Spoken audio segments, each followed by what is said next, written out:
नमस्कार बंधुरा नवदिगंत चैनल पक्ष থেকে আপনাদের সকলকে জানাই স্বাগতম। তো বন্ধুরা আজকে সকালের গুড মর্নিং জানিয়ে আমি আবার একটি নতুন আপডেট আপনাদের জন্য শুরু করতে চলেছি। তো এখন আমি আপনাদের জন্য যে আপডেটটি শুরু করতে চলেছি সেটি হচ্ছে মাদ্রাসা সার্ভিস কমিশনের যে গ্রুপ ডি এর লিখিত পরীক্ষা বাতিলের দাবি তুলেছে 24,577 জনের একটা টিম। তার মধ্যেই কিন্তু মাদ্রাসা সার্ভিস কমিশনের রেজাল্ট প্রকাশের দিন লাস্ট ডেট বেঁধে দিয়েছে কলকাতা হাইকোর্ট। তো এর মধ্যে রেজাল্ট কবে পাবলিশ হতে চলেছে এবং 73,978 জনের পক্ষ থেকে আবারও কিন্তু নতুন মামলা দায়ের হতে চলেছে মাদ্রাসা সার্ভিস কমিশনের গ্রুপ ডি এর পরীক্ষা নিয়ে কলকাতা হাইকোর্টে। তো এই বিষয়ে বিস্তারিত আপনাদের সাথে আলোচনা করতে চলেছি। আপনারা সম্পূর্ণ ভিডিওটি দেখুন, ভিডিওটি আপনাদের জন্য ভীষণ হেল্পফুল হতে চলেছে। তবে তার আগে বলি, যারা প্রথমবার চ্যানেলটি দেখছেন আপনারা অবশ্যই চ্যানেলটিকে সাবস্ক্রাইব করে নেবেন এই ধরনের আপডেট সবার আগে সর্বপ্রথমে পাওয়ার জন্য। তো চলুন তাহলে আমরা বিস্তারিত আপডেটটি এই মুহূর্তে দেখে নিই। তো বন্ধুরা, মাদ্রাসা সার্ভিস কমিশনের যে গ্রুপ ডি এর লিখিত পরীক্ষা, যেটা 1 সেপ্টেম্বর 2024 তারিখে অনুষ্ঠিত হয়ে গেল সারা রাজ্য জুড়ে, সেই পরীক্ষা যে বাতিলের দাবি তোলা হয়েছে এর মধ্যেই কিন্তু বিপাকে পড়ে গিয়েছে মাদ্রাসা সার্ভিস কমিশন। কেননা 24,577 জনের যে লিখিত পরীক্ষা নিয়েছিল 2011 সালে মাদ্রাসা বোর্ড, সেই পরীক্ষার রেজাল্ট এখনও তারা পাবলিশ করতে পারেনি। তো সেই রেজাল্ট পাবলিশ করে যাতে দ্রুততার সাথে নিয়োগ দেয় এই দাবি নিয়ে কিন্তু 24,577-এর একটা টিম তারা আদালতে দ্বারস্থ হন।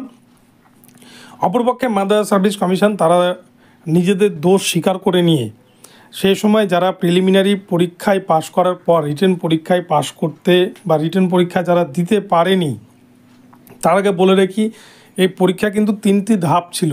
এই গ্রুপ ডি এর পরীক্ষা প্রথম হচ্ছে প্রিলি পরীক্ষা হবে, প্রিলিতে যারা পাশ করবে তারা রিটেনে বসবে, রিটেনে যারা পাশ করবে বা যারা কাট অফে আসতে পারবে তাদেরকে কিন্তু ইন্টারভিউর জন্য ডাকা হবে। এই 3টি স্টেজ, এই 3টির মধ্যে শুধুমাত্র প্রিলি পরীক্ষাটা তারা নিয়েছিল এবং তার মধ্যে থেকে 24,577 জনের লিখিত পরীক্ষা নিয়েছিল, কিন্তু তার পরবর্তীতে রেজাল্টও পাবলিশ হয়নি, ইন্টারভিউর জন্য ডাকেও নি।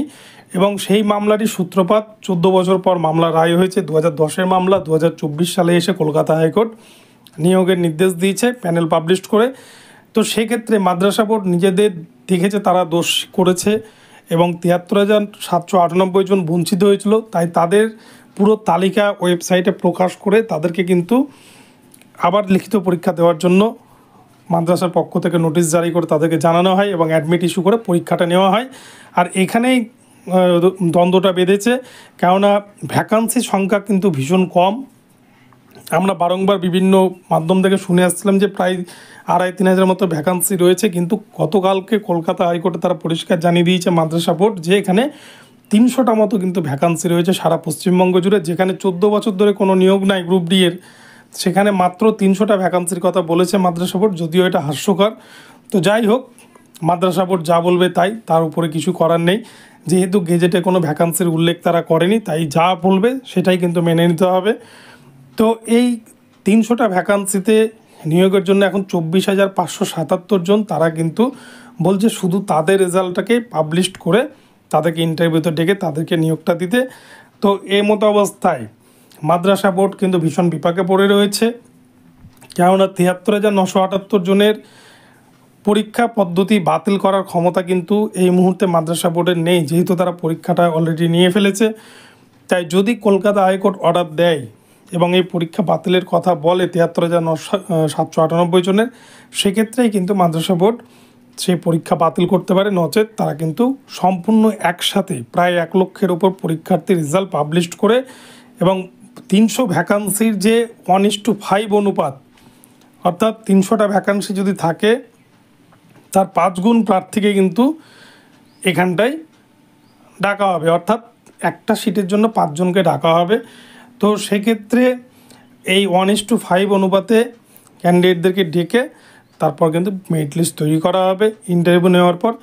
তো এই মতো অবস্থায় মাদ্রাসা বোর্ডের অবস্থা ভীষণ শোচনীয়। তারা কালকে কিন্তু গতকালকে অমৃতা সিনহা ম্যামের ইজলাসে সেই ঝাড় খেয়েছে, ভীষণ বিরক্ত বোধ করেছেন জাস্টিস অমৃতা সিনহা। যেহেতু 14 বছরের কেস, তারা এখনও নিয়োগ কমপ্লিট করতে পারেনি, তার উপর 12 তারিখ যার ডেডলাইন কিন্তু শেষ হচ্ছে।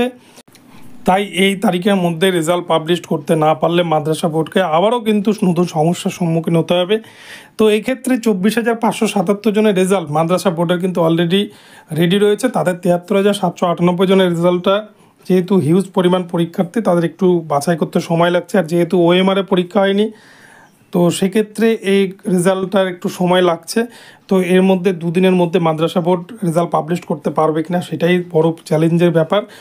তো এর মধ্যে রেজাল্ট পাবলিশ না করতে পারলে আবারও কিন্তু নতুনভাবে মামলা দায়ের হতে চলেছে আদালতে। এবং তাছাড়াও আরও একটি বিষয় শোনা যাচ্ছে, 73,798 জনের যে গ্রুপ, সেই গ্রুপ থেকেও কিন্তু নতুনভাবে মামলা দায়ের হতে চলেছে। যে পরীক্ষা 1 তারিখে হয়ে গিয়েছে, যেটা বাতিলের দাবি তুলেছে অনেকেই। তো আগামীতে কি হবে, কোন জায়গায় গিয়ে দাঁড়াবে গ্রুপ ডি এর পরীক্ষা, সেটা বলা মুশকিল। তো বন্ধুরা, এখন এই পর্যন্ত রইল। ভিডিওটি ভালো লাগলে চ্যানেলটিকে সাবস্ক্রাইব করে দেবেন, আর এই ধরনের আপডেট প্রতিনিয়ত পেতে আমার চ্যানেলটিকে ফলো করতে থাকুন। ধন্যবাদ সকলকে, সকলে ভালো থাকবেন। দেখা হচ্ছে পরবর্তী ভিডিওতে। নমস্কার।